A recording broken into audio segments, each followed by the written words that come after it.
Hi. വായിച്ചാലും വളരും, വായിച്ചില്ലേലും വളരും. വായിച്ചു വളർന്നാൽ വിളയും, വായിക്കാതെ വളർന്നാൽ വളയും. കുഞ്ഞുണ്ണി മാഷിന്റെ കോട്ടാണ്. ചെറുപ്പം മുതൽ നമ്മൾ സ്കൂളിൽ കേട്ടിട്ടുള്ള ഒരു കോട്ടാണ്. നമ്മുടെ തിരക്കേറിയ ജീവിതത്തിൽ നമുക്ക് വായിക്കാൻ പലപ്പോഴും സമയം കിട്ടാറില്ല. അപ്പോൾ അതുകൊണ്ട് അതിനൊരു സൊല്യൂഷൻ എന്ന രീതിയിലാണ് ഞാനിത് വന്നിരിക്കുന്നത്. നമുക്ക് ഒരു ബുക്ക് പരിചയപ്പെടുത്താൻ വേണ്ടിയിട്ടാണ്.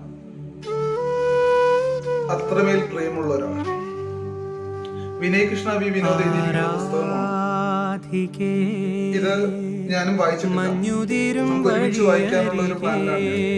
ഓഡിയോ ബുക്കുകളും കാര്യങ്ങളൊക്കെ പക്ഷേ ഇത് വീഡിയോ ബുക്കാണ്. നിങ്ങൾക്ക്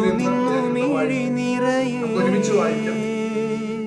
അപ്പൊ എന്തായാലും ഇനി മുതൽ നമ്മുടെ ചാനലിൽ കൂടുതലായിട്ട് ഉണ്ടാവാൻ പോകുന്നത് ബുക്ക് അൺബോക്സിംഗ്.